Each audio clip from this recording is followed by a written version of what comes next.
Hi, Hey Dude, the 90s called fans. We are beyond excited to announce that the Hey Dude crew is officially getting back together, and we are doing it all at the ranch where it all began. This is the one. For the first time in over 25 years, the entire original cast of Hey Dude will reunite live at the Tanque Verde Ranch in Tucson, Arizona, the iconic location that you watched every week on Hey Dude. Join us for an exclusive live reunion event where we'll talk about the highs, the lows, and everything in between, the stories that you've never heard, the memories you've never seen, and the moments that defined a generation. Oh, and did I mention Joe Torres is going to be there? Oh, yeah. The ever elusive Joe Torres. January 31st, 4 p.m. Eastern, 3 p.m. Central, 2 p.m. Mountain, which is 1 p.m. Pacific, live on Hey Dude, the 90s called YouTube channel. We'll see. I wonder if the sets are still up, what condition they're in. I wonder if our dressing rooms are still there. I am going to be filming it all myself, so this is very exciting. Have you been back to Tucson since we wrapped? Yes, I went back like a year or two after we wrapped. The sets were still there. I don't think they were as sort of run down as they are now. January 31st, 2 p.m. Mountain. Set your clocks, okay? Because here is the best part. If you join us live, you will get access to the live chat, where we are going to be taking all of your burning questions in the Q&A in real time. You can ask us anything about Hey Dude, your favorite episodes, unforgettable scenes, behind the scenes secrets. And yes, we will even talk about the wardrobe. You've been asking for this reunion, and we cannot wait to bring it to you live in 2026. So set your reminder, join us live on January 31st at 4 o'clock p.m. Eastern Time, 1 o'clock p.m. Pacific. And we cannot wait to see you and to chat with you and to see each other. And we'll see you there. We'll see you at the ranch.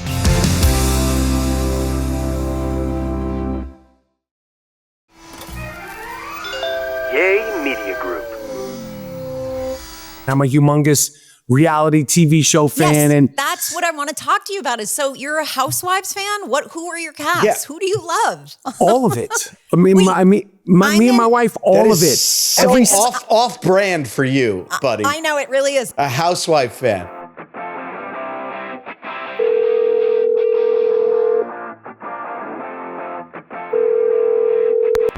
Hey dude, I think the 90s are calling.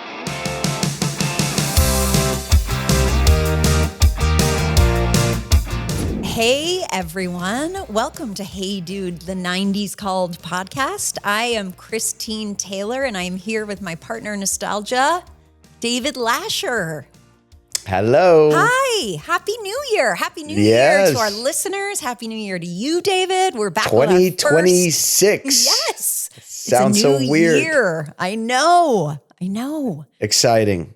And there's some good 90s nostalgia announcements.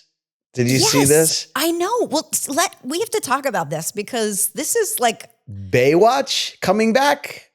I mean, all right, a Baywatch reboot, right? Yeah, people have to be excited about that, right? That was just pure, indulgent, beautiful bodies on the beach in the sun. I mean, that's so 90s. It's so 90s, and I wonder, it's like, is like today's version of that gonna be a little bit more like? I hope so, because like every great show, and by the way, we watched Task, incredible, but like every great show now is so heavy. No, exactly. So deep. Right. I mean, to me, you put, lifeguards, the beach, bodies, suntan. A little melodrama. Some drama, some saving some lives. Like, I mean, I feel like it's needed. That's going to be really fun. I cannot wait to see. And cliffhanger. They're doing, I mean, speaking of who we had on. Janine Turner. Yes. And that's a really interesting one because we talked all about how they very practically shot most of that movie, with the exception of some stuff on a soundstage, right? Oh, Almost all of that was like really done on, because this was a 90s movie before CG. On top of the mountains, yeah. Yeah. And so you know what? It says starring Pierce Brosnan and Lily James. There you go. Wow. There you go. So, and then Another one we have here, Air Bud. Air Do you Bud. remember that? Yes. Well, I'm trying to get Kevin Zegers on this show, who was the original kid in Air Bud. And we did a movie together. But yeah, that's so exciting. Everyone loved Air Bud. Air Bud was amazing. Right, yes, I was going to say that's just such a feel good.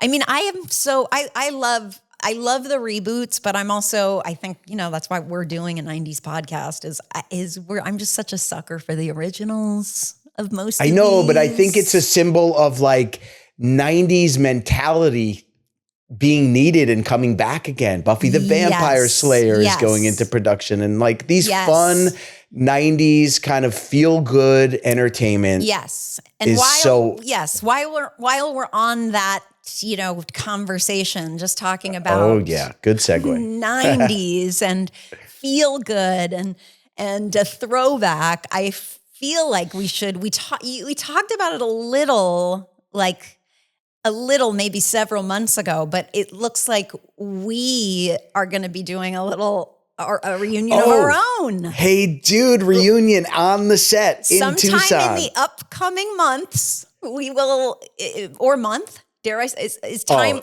Yeah, we will be doing our entire cast. I think almost everybody is getting together. We're all flying to Tucson to reunite the Tanca Verde Ranch, where it all started. Ranch. And so we will have more for that to talk to you all about as we make some plans to podcast from there and do it's going to be special. Photos from there to share. And so keep an eye. We'll keep talking to you about that as we firm things up, because it's around the corner, coming soon. Now, our first guest of 2026, and the timing is perfect. That's a good one. Because this is an old dear friend of mine who I worked with way back in the 90s, but he is a new contestant on the Traitors, which, David, you need to see. I'm going to catch up. Everyone loves this Traitors. I think Melissa Rivers gave you a really hard time about canceling I have Peacock now. Okay, I'm not cheap. Okay. Melissa, he got Peacock. Okay, great. So you can watch the Traitors. So aside from Michael Rapaport being on the Traitors, which is about to drop, he is an iconic 90s actor who we love and cannot wait to talk to. So let's talk to Mike Rapaport. Michael, oh my gosh, look at you. It's good to see you. It's so good to see you. Mike, this is David. This is my co-host, David Lasher, who... Hi, how you doing, David? Good. Nice to meet you, man. I feel like I've known you. We have a lot of mutual friends. Mike Young is a dear friend of mine.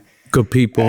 And he has a lot of love for you. And Doug Ellen as well. Yep. When your documentary premiered at Tribeca, I had a film premiering that same festival, and I came to your screening of When the Garden Was Eden. Oh, cool.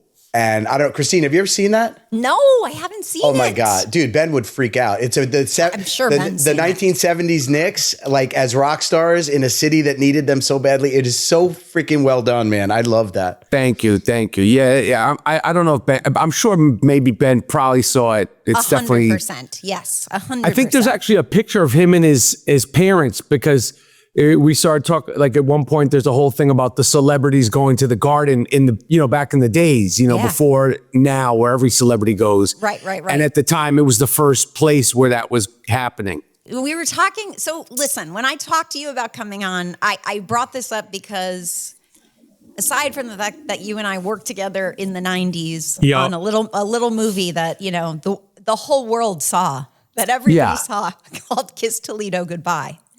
We'll give it a plug. Why not? Good script and great cast. Not a great movie. It's not easy to make a good movie. No, great cast. We had Chris Walken in it. We had Robert Forster in it. I was looking at the credits. There were all these other great character actors. It's hard to mess up that with a cast like that. I know. And it was me, but it's easy to fuck up a movie. It's director. Right. You need you can't just cute it and joke it and one-line it out of even though it was a good script and a good cast. It's whatever. It was but we had fun though. We had a good time though. We had so much fun running around LA. It was not a big budget movie either. And that's the other hard thing to make a great movie when you're doing it on such a small budget. But you at that point had done, like, you were already like such a big movie star. You'd done so many big movies in the 90s. I mean, you know, should we start with True Romance? Should we start? No. Like, let's go back to Zebrahead. I want to hear, like, this is the thing that happens to us, though. We have these amazing guests on, and then we end up chatting about like one little thing that we never get to some of the big things. Whatever you want to talk about, I'm here. Whatever we could talk about, whatever you want. But yeah, we definitely want to start with Zebrahead for sure, and just hear like what like you getting that role. David, I remember you and I in the 90s hanging out in LA, and your friend Jason was auditioning for it. I mean, I just remember it being the movie that everyone was talking about, right? I can't believe you remember that. Yeah. I do. Yeah, but that movie made a huge splash, man, for a small indie. Like, it was crazy. Yeah, I mean, you know, it was the first movie I ever did.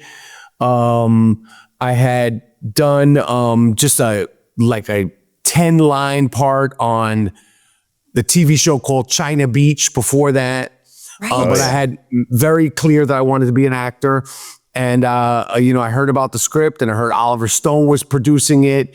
And this is at a time when, you know, independent film was having an incredible resurgence. This is at the kind of the beginning of the resurgence of independent films, and a lot of, you know, cool people like Oliver Stone will start to produce smaller films. And, you know, I auditioned. I actually flew myself to New York to audition. And I remember at the time, Adrian Brody was auditioning, and he you know, that's when I actually first met him. And, you know, it was an incredible time. It was exciting to be so young, to star in a movie that Oliver Stone was producing, and it's something that I really related to on a lot of levels. And then, you know, we shot the film in the summer of 92. I think it was 92 or 91. It might have been, I got to look. But, you know, 7 months later, we were at the Sundance Film Festival, which I didn't really know, you know, it wasn't what it turned into. And that year at the Sundance Film Festival was a very, very big, important year for the festival and independent film, because that was the year that Quentin Tarantino was there with Reservoir Dogs. And there was a handful of really good, you know, up and coming, exciting filmmakers there. And it was a sort of, you know, they were calling it the resurgence of indie film. And I don't even know if Miramax had started at that point, but they were just beginning. But it was cool. It was exciting. It was fun. You know, it was just, you know, you're sort of going by the seat of your pants. Obviously, there's no social media, and, you know, so many of the moments and the experiences are in your brain, and the memories are, you know, mean so much. And especially being so young, it was like, you know, every kind of job, every kind of film festival that you go to the first time, every time, like a party, like, you know, oh, this producer's having a party. I didn't know what you know, like what these things even are, right? Yeah, you know, and it was like at some, you know, some producer's chalet, and, you know, at Sundance Film Festival, my mom, I mean, we didn't know what the fuck was going on. And, you know, you'd run into like actors that you know, that I was a fan of, and they were like, I saw your movie, and I was like, what movie? And they're like, you know, Zeba, and you're like, what the fuck? And, you know, this kind of like, you know, sort of getting acknowledged as an actor, and acknowledged as a, you know, as somebody in, you know, in show business. And it was just part of it. Yeah. And it was fun. It was exciting. And, you know, something that I'll never forget. And, you know, we won an award at the Sundance Film Festival. And again, like I said, this is before it was like a big deal. It wasn't anywhere near as blown out. It was like, you know, there was like, you know, like a small section of Park City was the Sundance Film Festival that but first that's year. when it was cool, man. Now it's so big and commercial. It's not even in Park City anymore, but that was like the greatest time to be at Sundance. Yeah, it was cool. It was fun. And you know, and something that I, you know, still means so much to me, like that time and those experiences. And, the excitement and, you know, as a kid, you know, like, I mean, I was a kid, like, you know, 19, 20, 21, you have all these thoughts and fears, and you have all this excitement and goals you want to do, and you're sort of sorting all that out. Or at least that's how it was for me. You know, so like that film and that first Sundance Film Festival were sort of a first stamp of validation, which gave me a lot of confidence, and you know, it meant a lot.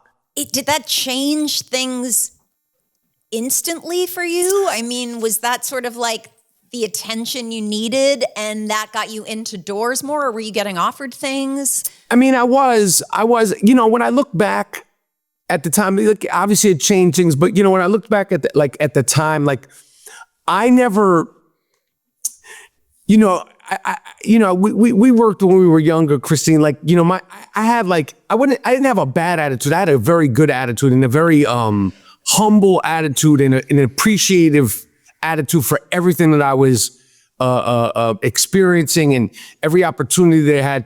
But I feel like when I look back, like when you like, I never was kind of like into, you know, sort of believing Hyde. Like I just was kind of like, you know, like I was like, if I refer to myself like as a rapper, like I was like, I wanted to be, instead of going like, you know, like pop, I wanted to stay hardcore, you know what I mean? So I that's how like my mentality was. So, you know, not that I shunned away things. I chomped up and invited every single thing that I was given, but like I wasn't thinking in a sort of long-term way and this sort of like ideas. Like it was just, I don't know, like I always was just.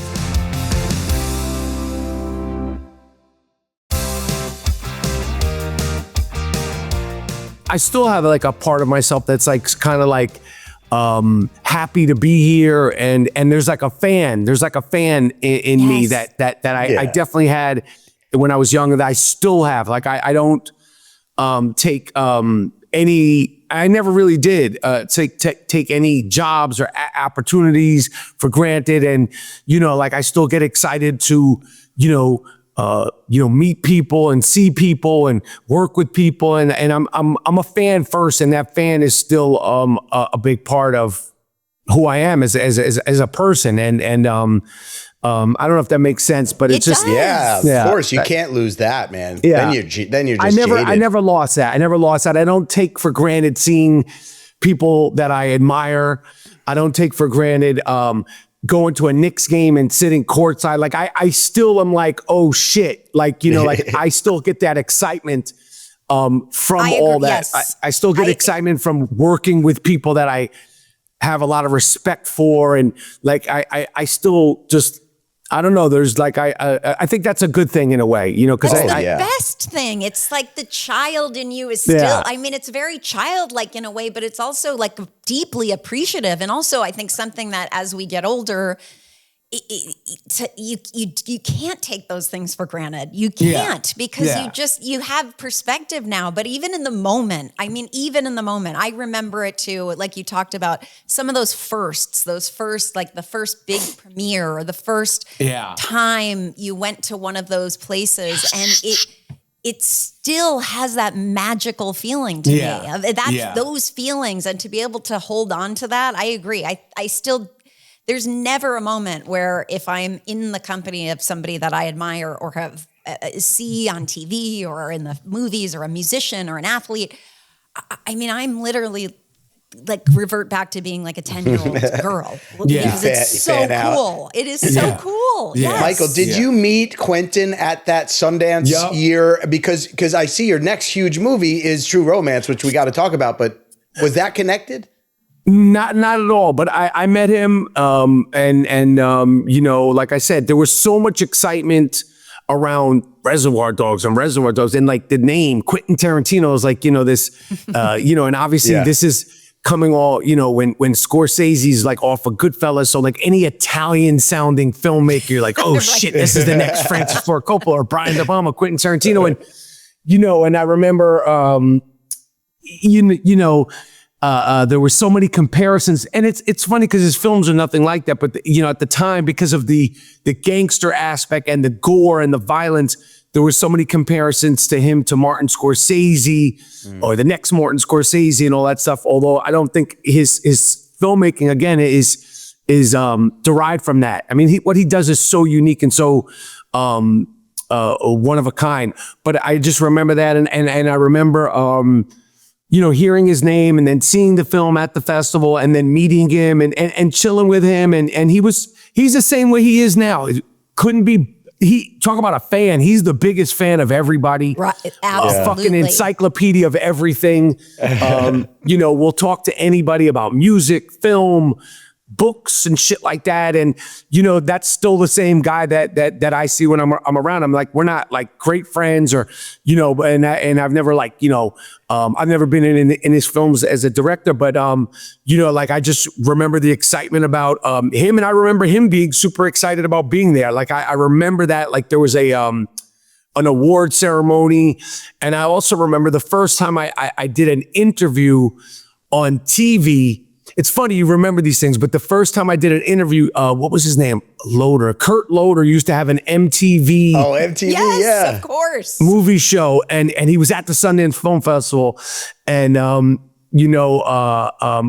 Quentin was on it, and like this was the first time like I had done an interview as like an actor, at the at the award ceremony, and I remember like that was like a big deal because I also watched the show that Kurt Loder, this is a good 90s thing, was doing on MTV. Sure. Yeah. And so like, all that shit was cool. And then True Romance, that had nothing to do with, meeting him or that correlation. It was just, that script was came out, and obviously there was a lot of excitement on Quentin, and he had done Natural Born Killers, and that was being done, I think, before True Romance or around True Romance. And this was a time where, scripts, I don't think there was email. Yeah, I don't think there was fucking email. Like, I think you get the script. Yeah, you get your script from your agent, and it would come you, and everybody was reading that script and talking about that script, and because it was the next Quentin Tarantino script. And I remember reading it, and there was just these big chunks of dialogue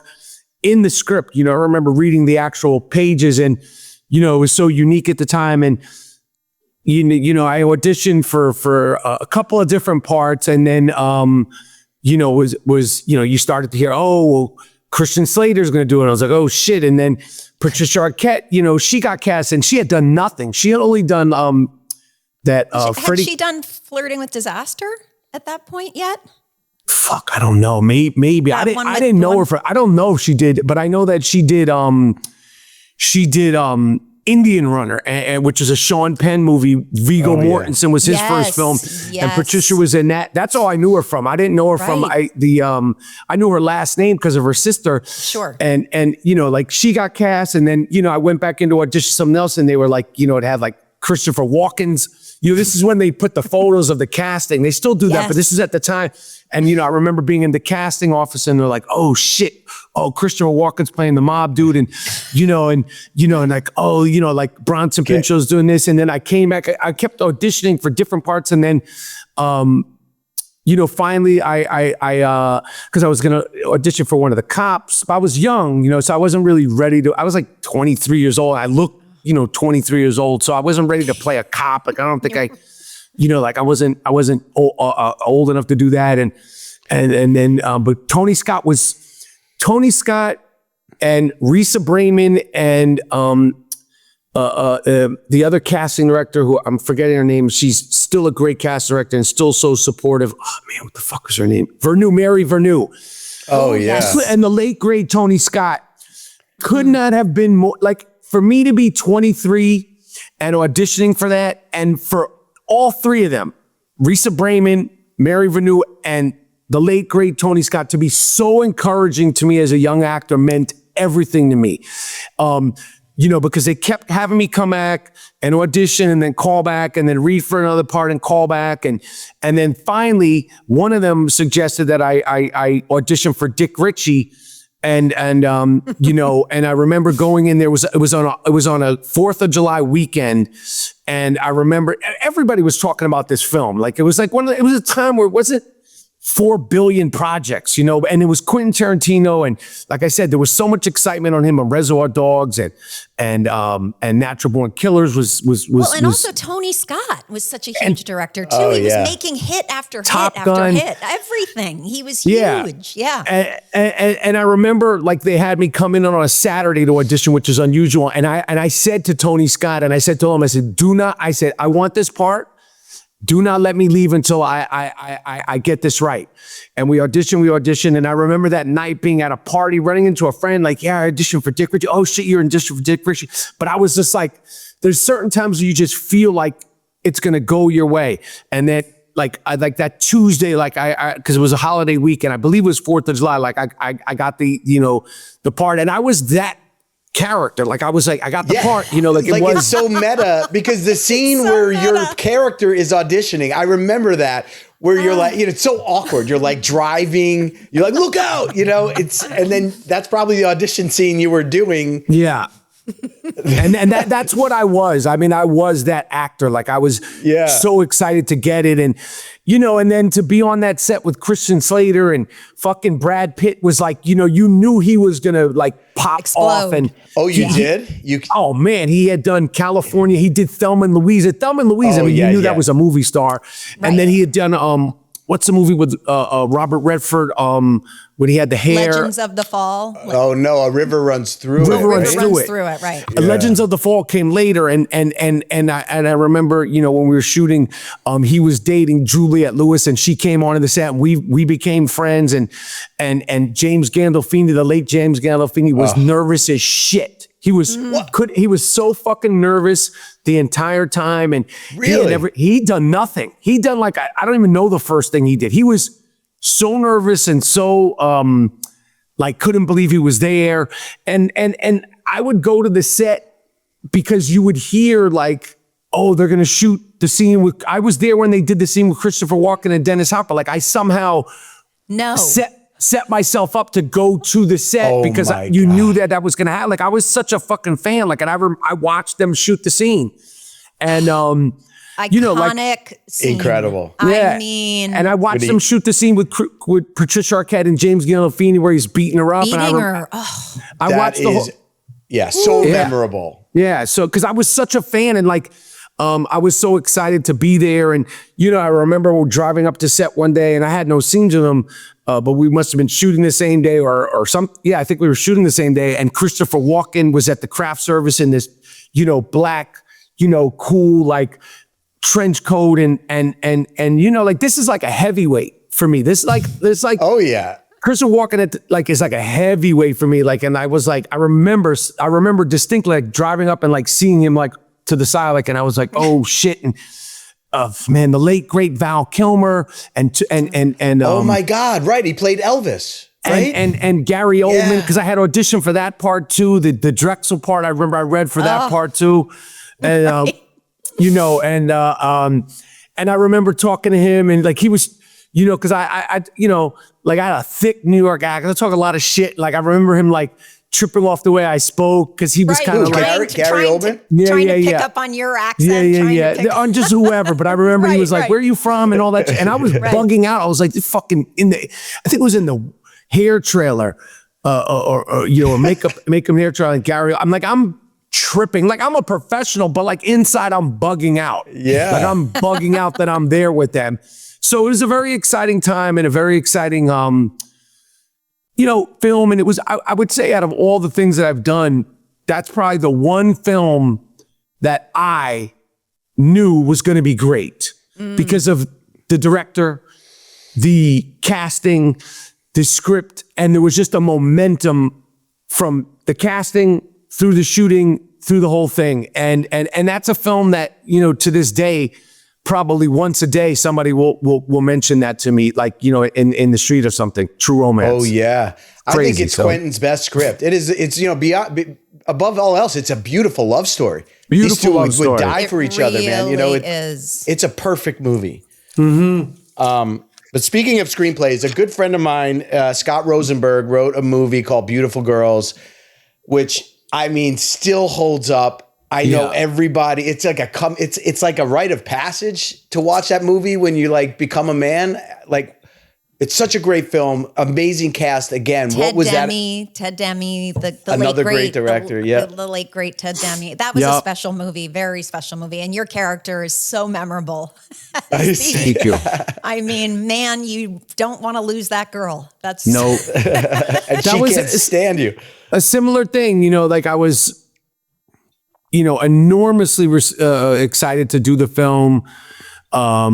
I had met Ted, out and about in Los Angeles. And, I remember there was it was like one of those things. Did you audition for that, Christine, or were you a little younger? No, I didn't audition for it. And I knew Ben, after the fact, had told me he was maybe circling a part in that, but then ended up doing Flirting with Disaster instead. Yeah. But Ted was a great friend of his. Were you in the basketball game, the Ted basketball game? I was there. Oh, Michael. Oh my God. Yeah, that was crazy. But I was getting that phone call. Yeah. I was what pregnant. happened? Oh my gosh. He was so young. Yeah, was when it he passed, we were playing basketball. Oh my gosh. Oh my God. And it was obviously terrible and sad and devastating, and just crazy. Terrible. He died in the middle of the game? Yeah. Oh my God. And he was such a teddy bear. I mean, such his name was Ted, full of life. So full of life. You met him. I met him only a handful of times, but you just felt like you were the most important person, and 100%. Loved his family, and loved actors and loved he was like, he brought people together. Loved it. Talk about a fan. Like he was a fucking fan. Yeah, and that's what you feel in that movie too. That's the cast he assembled, and you all felt.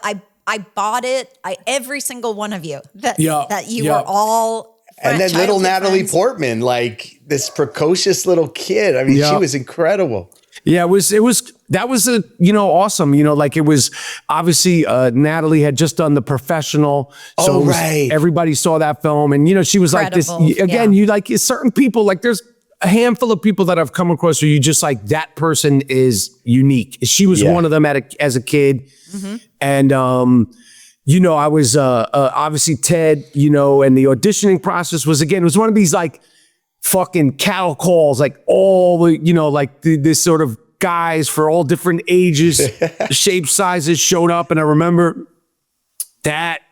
And driving to that, I can't remember the name of the hotel, but like it was pouring rain when I had to audition. I mean, pouring rain, and then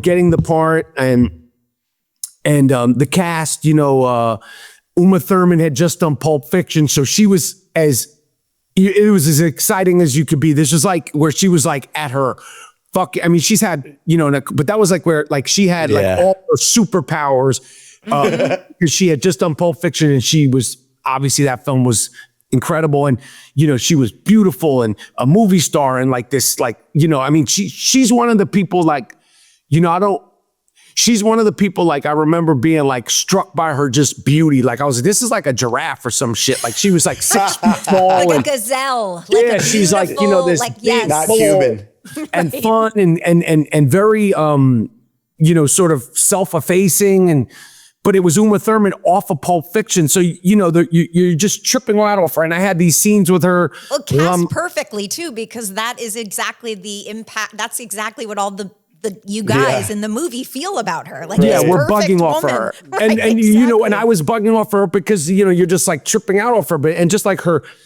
who she was as a person, like she's tall. Like she was like 6 feet tall. And, she was like a fucking movie star. Yeah. And like mixed with like this quirky model, intellectual. So it was pretty, the whole package, the whole thing. Yeah. But very humble and self-effacing. And, Matt Dillon, who I was such a fan of growing up, watching before I even considered being an actor, him and, my Little Darlings and The Outsiders and My Bodyguard. Oh, My Bodyguard. And he's from Mamaroneck, New York, right? Yeah. And he was the fucking dude, I just, like when I imagine acting, I never imagined I'd do a movie with Matt Dillon because like, he was like this, he was like a fucking teen star and he was so much a part of my childhood and those films. And so like I was tripping off of him too. And he's cool and we had fun. And, Timothy Hutton, and he was an Academy Award winner at the time. Yeah. So that was it. Was we played a lot of ball. In between we were shooting in Minnesota. It was very cold. And one funny story aside from the many times that just the laughing and hanging on the set was I remember we were in a hotel. I wound up staying in an apartment out there,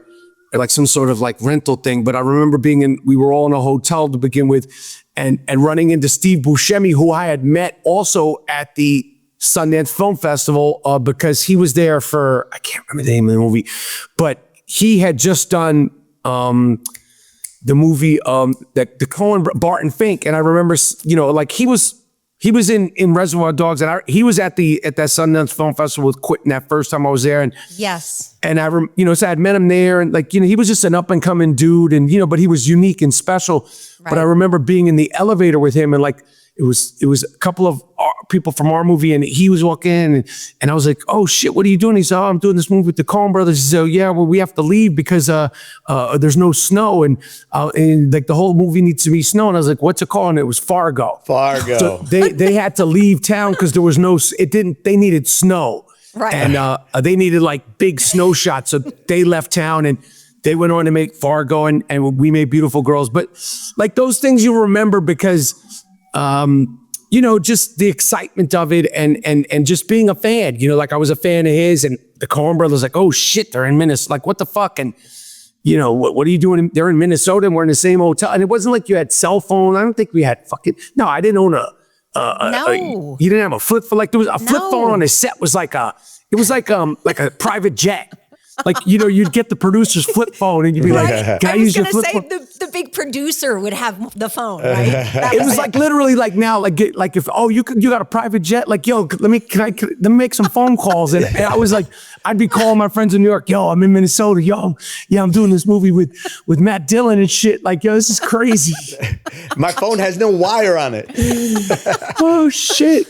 So it was a good time. Yeah, it's not easy to do a movie about a bunch of friends coming home. It seems like it's easy, but it's been tried so many times. It's such a simple idea, but that script so well is executed. so good. There's a moment in that movie where you guys are going to beat up that guy you have beef with, and it's like these bunch of guys who are still acting like they're in high school, and then his kid comes to the door, and it's like, oh, that's that moment where these guys grow up and go, oh shit. This is like this is real life. We can't bring this into his family.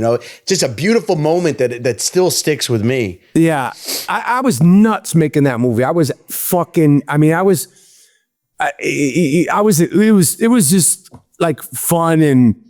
Like I just had a lot of fun doing it. Like I was very excited doing that film and in Minnesota, like I didn't know, like, was like, what the, this is not like now where you're like Minnesota. It just seemed like I was in Spain or some shit, like I'm in Minnesota making this movie. And they must have looked at you like you were a foreigner too with your New York accent. And it was fucking crazy. And Martha Plimpton, the whole cast, like I was Max Perlich, I was tripping off of all like Martha Plimpton, like I was a fan. I was like, so when you're like rocking with them and it's kind of like happening so quickly, like I was very aware of that and appreciative of that while it was happening. Yeah.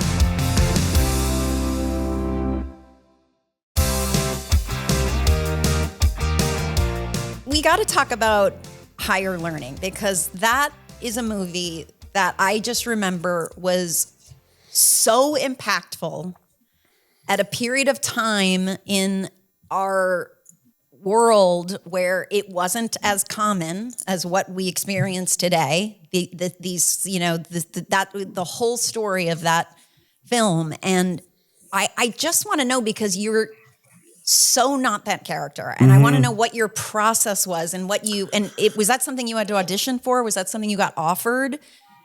What was your approach to that? Because it was such I have vivid memories of feeling that angst watching it. And I just remember it just made such an impact. So I just want to know because you're so different from who you play in that film and what your process was. I had to, I'm not the first person saying this, so it's not, because I don't like to talk about like other people, oh, they were going to play this, they were going to play that. This has been brought up before, but originally Tupac was going to play the Omar Epps part, and Leonardo DiCaprio was going to play the part I played, and Gwyneth Paltrow was going to play the part that Jennifer Connelly played. Okay. And then I remember Tupac, he couldn't get hired because of all the stuff that he was going through. I was a huge fan of his music and his acting.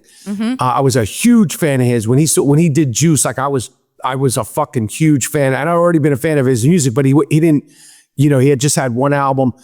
And John Singleton, the late great John Singleton, obviously, everybody was a fan of Boys in the Hood. And, yes. And I had met him for Poetic Justice. I wound up doing a very small part in Poetic Justice that it's but like, he was like, there's this little thing. I was like, I'll do it. Cause I was just excited to be a part of it. And I was actually going to play the part that Cole Hauser wound up playing. And with Leonardo playing the part that I was playing. And then one thing changed after another. And me and John were like hanging out, and we remained friends. He was always like a hangout dude and loved watching movies or going to get something to eat. And we were talking about the film, and then when the part opened, I said, well, I want to play Remy, and he said, really? He said, yeah, all right, come in tomorrow, or come in a couple days, and we'll read. And then I read with him, and it went really well. And then he said, you come back and he's like, you got to do that shit with Ice Cube. And this is when Ice Cube was not like, are we there yet, Ice Cubes? And I was bugging off Ice Cube. Like I was a huge fan. Oh my God. Like I was just like, this is a fucking star. Like I like NWA, his music, Boys in the Hood. Incredible. I'm tripping out off him.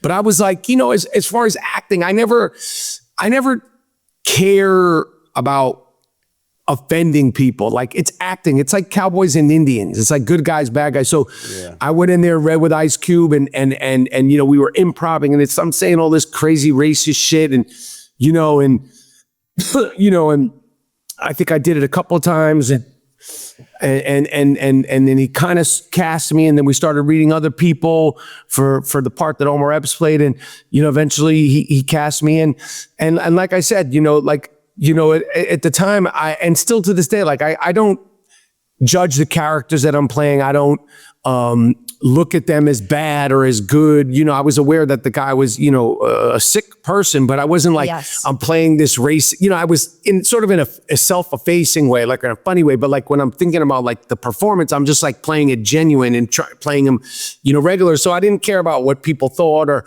the set. John Singleton thought it was hilarious. He used to laugh his ass off like that I was this, white racist on primarily black set. Like he thought it was the funniest shit, like when we would be doing those scenes, because he just liked the energy of it. He liked the sort of the fear factor of it. Like, is he going to do this? How are people? He liked those real reactions on camera. So I got that. He liked that. I liked it. The other actors liked it. There was, we all got along, and then it was a great fun set, and a fun time, an exciting time, and an exciting opportunity, and an exciting thing to do, and it's something that I had an excellent experience. Yeah, I mean, someone has to play those type of characters, right? To shine a light on it. Yes. Someone has to. Everybody wants to do that. Yes, I played one of them. I played the character in The Craft, and I never questioned it. I trusted the director. This is what you're doing it for. This is what we're here for. Yes, you know what I mean? Yes. Yeah. And it was like when you're in it and you are also recognized, like when you're connected to the cast and you trust your director, and like you said, the directors get like delighting in what you're doing and pushes you further and wants you to go. I mean, that's the charge that you get because you're playing a character. I mean, this is a commentary on, a world we're living in and people that are, there are those people out there. Right. And if you're riling up people in the audience, if you're riling them up, then you did your job. 100%. Yeah, 100%. So it was a good time and a fun time. And like I said, I remained friends and in contact with John Singleton, afterwards. He was just so supportive of all the people he worked with. But like he was so supportive of me, with everything I was doing. He seemed like such a special guy. Such a he special was good filmmaker. people. Really, really. Can we talk about Woody Allen just for a second? Because I know you've done a number of projects with him. Mighty Aphrodite. I mean, what was that like? I mean, she won the Academy Award. That movie still is, memorable. It was awesome. He's like a minimalist director. I don't know. Do you ever meet him, audition with him, Christine? Never. Like it was like this kind of thing you heard about, this folklore, is the meetings are very quick and all that shit. And then, and you don't get to read the script. And I was like, what the fuck? But, it's like, I met him at his office in New York, and the meeting was probably 5 minutes, and he had seen True Romance, and he was like, I saw a movie you were in, and and it was good, and and he's like, where are you from? I'm from here, and he's like, I'm. I mean, it might not even been 5 minutes. When you think about how long 5 minutes could actually be, it might have been like 4 minutes, and he was like, I'm doing this picture. I remember he said picture. I'm doing this picture. He didn't say movie. I'm doing a picture in the fall. It's a talkie. Yeah, and it's we're gonna shoot in New York. Are you around? I'm like, yeah, I'm around. And he's like, yeah, all right, well, all right, well, I'll get back to. And I remember going to the movie theater. I was to go to the movie theater with my friend. We were going to see a movie, and then I called my agent after the movie on a payphone, just to check in with him or something, or tell him about the meeting or whatever the fuck. And he was like, you got the part. And I was like, oh shit. Because the meeting was so quick, and there was no audition, no anything. And then the way he works was you would go into the office and they'd give you just the pages. Like I worked with them 3 times. You never get the full script. You just get your pages. So the first time I went in there, I got my pages, and I think they might have given me all my scenes when I left, but I never knew what the movie was about. I never read the full script. Oh my God. And crazy. Like a month or 2 later, I was in Central Park in the fall, which was like, Woody Allen time. And, I was by the band shell, and like, it was a beautiful, it felt like a Woody Allen day. Like it was like fucking, beautiful fall day. And, I get out there, and he shoots very quickly, and there's very little rehearsal and very little feedback. And you have to sort of not go in there with your neurotic self. Like you have to, and I knew that. And just from what I had heard, and I was prepared, and it just, you'd shoot, 5, 6, 7 pages, 2 or 3 times, and that'd be it. Very little coverage. And then, the only thing that I didn't like is you'd want to keep going, because I was so excited to be doing it, and the material was so good. And I remember having scenes with him, and, having these sort of pre-planned improvs that I was going to do with him. And it was like, if you're playing tennis and you hit the ball and they don't let the ball, but they go to the net, he would come back so quick. He loved it, but he wasn't. I have a note that he wrote me that I kept. He wrote me a note saying, I'm excited about working with you, or very, you could say the lines or don't say the lines. Just make sure to be funny and real. Oh my God, that's freaking amazing. Yeah. But he was like, if you improv with him, he's gonna hit the shit back quick. Yeah, like a tennis partner. Quick. Like he's not fucking around. Like this Woody Allen was like, so boom. So that caught me, caught me off guard a couple of times, but it was dope. It was fun and exciting, and it was cool. The only thing I remember not enjoying was that I wanted to keep going, because we did one scene literally 3 times. It was like an 8-page scene. We do it 3 times, and it's like, all right, I think we got it. I'm like, fuck, I'm not even breaking a sweat yet. I'm ready to let's keep going. Yeah, let's dig deeper.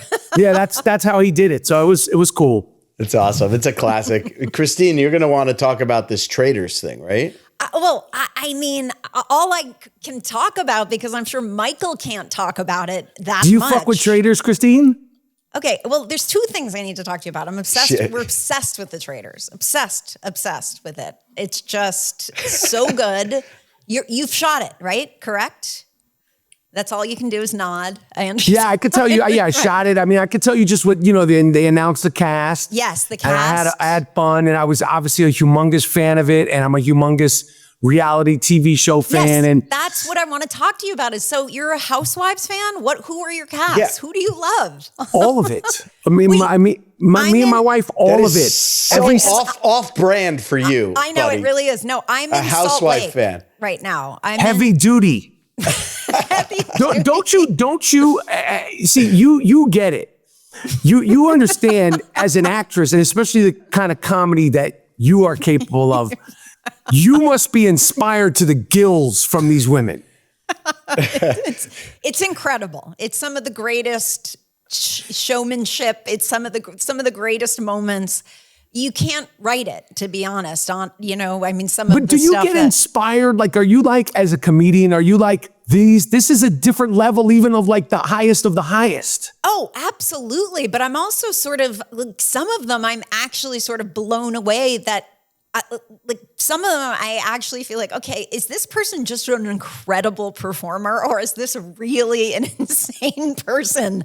Because it's very hard to delineate, but they're so addictive. I mean, I can't tell you. I just will do a download for a flight and binge, and then it's very hard for me to catch up on any other. And I don't want to say they're not real shows. I call them.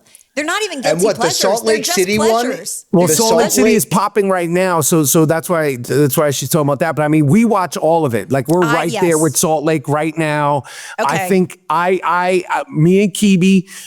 By the way, we have a all reality TV podcast, because I have my own podcast, but I had to create a podcast with Kibi where all we do is talk about Housewives, because on my own podcast, some people are into it, but I want to deep dive the way I deep dive sports. Exactly. I was going to say you need a separate place for that, because it's a different brain set for most people. For me, it's like literally I could talk about the NFL and Salt Lake City at the same thing. It's the same thing for me. You're right. It's your passion. I'm going to give you this hot take, Christine. Yes. Well, I'll ask you this. You're up to speed on Salt Lake City, right? I'm not up to speed. I'm literally in season 5, so I'm binging right now. I'm not up to speed, but I've walked in where my daughter's. She's up to speed, but I've walked in and I can't even talk to you. I can't even speak to you. What, are these like some crazy rich Mormons or something? Yes. And a lot of them have left the church too. So a lot of them are bad Mormons. Right? Oh my! But wouldn't you want to be like, if there was a show like The Real Housewives of Beverly? You would be like someone they'd cast in that shit, like if they did. Would never. I'm too yes, private you fucking could. No, she's not dramatic enough. No, I'm not saying as you. I'm saying as a character. Oh, to cast it as a character. Oh as my a God. character. That would be That's what I'm saying. I would devour it. That's what you do. That's the kind of shit. That's what I'm saying. That's what you do. Michael, I get why you like it, because these women are kind of themselves, but they're kind of playing characters. And like when I listen to your stuff, I heard you talking the other day about. Are your rants about like Jake Paul, is that performance art, or do you really feel that passionate about it? Like, is that and you, and or Gary, is that a character? Is that a character? Yeah. What is that? It's performance art. You know what I mean? I feel like, obviously I talk about things that are more serious, and when I'm doing the more serious, like I don't wink. But if you pay attention to the Jake Paul or the Gary Delabonte and the Baba Booey, or anything about sports, anything about popular culture, if you listen, not that it's like some haiku, 99.9% of the time, if I'm talking shit about someone else within the rant, I will make fun of myself, even in the most subtle way, just to let people know, like, this is obviously, I think Jake Paul is not a great boxer, but I don't need to sit there and go, but I respect him, blah, blah, blah, blah, blah. I'm like, I want this motherfucker, if he's going to box, I want to see him get knocked out like everybody else. Yeah. And I think that, so if I'm, with Bowie on the Stern show, it's fucking Baba Booey. It's the Howard Stern show. It's not the Howard Stern day. It's the show could be first. It's a show. And just like this is a podcast, if I, Christine, you see me in real life. Yes. I'm not on full tilt all the time. Just like, you're not on full tilt, just like your husband's not on full tilt. People expect them to be on full tilt. But if I'm going to do your podcast, I'm not going to sit here and be like, yeah, this is a show. If there's a camera here, it's a show. And I respect that form. And if I'm going to put a camera in front of my face to talk about something on social media or on my podcast, it's a show. It's all a show to me. Yes. Period. So I don't go into, I'm not in neutral when I'm a guest on your show. I'm not in neutral if I'm going to, on the Howard Stern show. I'm not in neutral if I'm doing an interview. This is I love that, by the way. I'm not a neutral. I love that. It's a great answer. But in real life, you see me, I'm not, sometimes people come up to me on the street and like, yo, Rapper, what the fuck? And I'm like, yo, it's fucking, I'm drinking, I'm like. They expect something from you because of that's the output that they get. But when you're in your own life, it's a very different story. Agreed. 100%. Agreed. Yeah. 100%. And I try to give that wink. When it's something, like I said, serious, I'm being totally serious. But anything that has to do with sports, anything that has to do with the Housewives, anything that has to do with any of that stuff, there's always a wink that I try to give. And sometimes people are like, what the fuck? And I'm like, you think this is serious, man? You think I'm really fucking disinvested in fucking Jake Paul fighting? I don't give a fuck about Jake. I don't take it seriously because I don't take his fighting seriously. So, it's like, but you give, like I'm looking at the comments, like, you think I'm really dead ass about, I bet a lot of people do, but like, thank you for showing us behind the curtain because I think people need to know. Yeah. Yeah. Anyway. What's your prediction for the Knicks this year? Just real quick. You gotta stay healthy. I think, we're it's like everybody else. It's a season of fortitude and it's a long season and these guys seem to get injured so much more. I don't know if it's because of they play too much basketball or what, but it's there's so many games and it's so physical. Yeah. Yeah. It's last man standing. It's last season, guys who have the most guys. But I think we are definitely in the best situation possible to do something good. I agree. Go a little farther than last year. Hey, take it. It's the only place to go is the finals. So is it insane that the Knicks have not won a championship since we've been alive? How crazy is that? Yeah, it's fucking insane. It's like the biggest city in the country. Shit is ridiculous. That's why you're making documentaries about it. It's like you shouldn't be doing that. One day it shouldn't be like a fucking like a Ken Burns thing. Oh, when the Knicks won the championship, you dust off the footage. It shouldn't be that. It's the Knicks. It's the Knicks. You're right. We gotta do it. How much fun is he to talk to? I love seeing the real guy behind the character that he plays a lot. Mm-hmm. And I love that we were able to talk about his work because honestly, before all of this public persona, he's a terrific actor.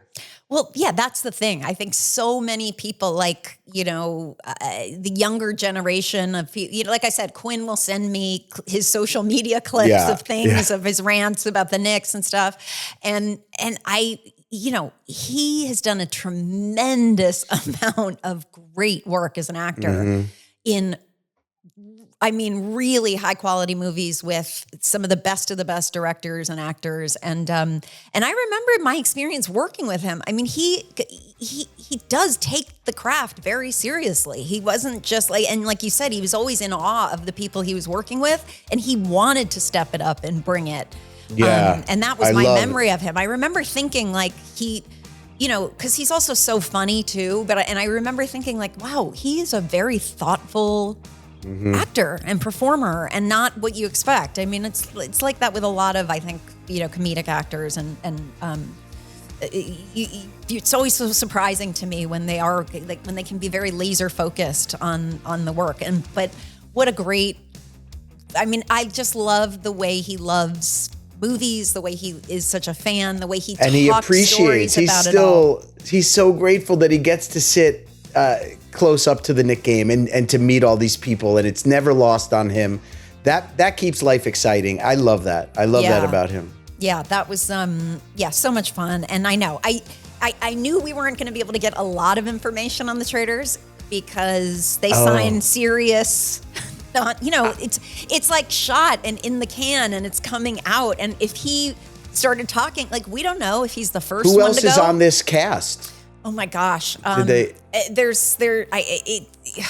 There's a couple of really, I know there's a New York housewife who's on it, but there were a couple really good ones that I'm blanking on right now. All right, after it airs, let's talk about it. We'll talk about it. On the show. We'll I want to. Okay. Well, thank you for listening, everybody. You can follow us at Hey Dude, the 90s Called. Please subscribe to our podcast wherever you get them. Watch us on YouTube and share these episodes with anyone you think would enjoy them. All right. We'll see you next week. Thanks, everyone.